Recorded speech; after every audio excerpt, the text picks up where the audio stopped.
স্বাস্থ্য অধিদপ্তর থেকে জনপ্রশাসন মন্ত্রণালয়ে 10ম গ্রেড উন্নীতকরণের জন্য আমাদের ফাইলটি প্রেরণ করা হয়েছে, কিন্তু বিভিন্ন অজুহাতে জনপ্রশাসন মন্ত্রণালয় থেকে আমাদের বিভিন্ন রকমের কোয়ারি দিয়ে বারবার ফাইলটি ফেরত পাঠানো হচ্ছে। সেটার প্রতিবাদে আজকে আমাদের এই 2 ঘন্টার কর্মবিরতি।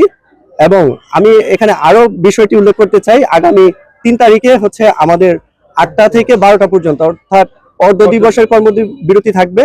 এবং এর মধ্যেও যদি আমাদের দাবি দেওয়া মেনে না নেওয়া হয়, তাহলে আগামী 4 তারিখ থেকে কমপ্লিটলি শাটডাউনের দিকে আমরা যাব। এটা হচ্ছে আমাদের প্রবলেম তো হচ্ছে যে কষ্ট করে দাঁড়ানো রয়েছে সবাই সিরিয়াল ধরে, তারা কি করবো, যে ডাক্তারের দেখাইতে হবে, আমরা গরিব মানুষ এই সরকারের কাছে, সরকারি ডাক্তারের কাছে আসলে একটু সুবিধা পাই।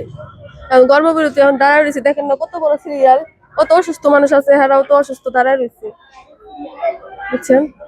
এই যে হাজার হাজার লোক দাঁড়িয়ে রয়েছে এখানে, একটা লোকের কাগজ বিপদে ফেলে খেয়ে, তারা অসুস্থ মানুষ, কাগজ থুয়া তারা কর্ম ব্যস্ততা আছে, কাগজ বৃদ্ধি দাও, ই দাও, এটা কেমনে? গভর্নমেন্ট হসপিটাল, হ্যাঁ, যেহেতু আমরা আগে থেকেই জানি না বা কোথাও কোনো বলা হয় না বা লিখিত দেওয়া হয় না যে এটা আমরা আন্দোলন করব বা আমাদের দাবি, আমরা দাবি পূরণের জন্য আমরা এখানে দাঁড়াবো।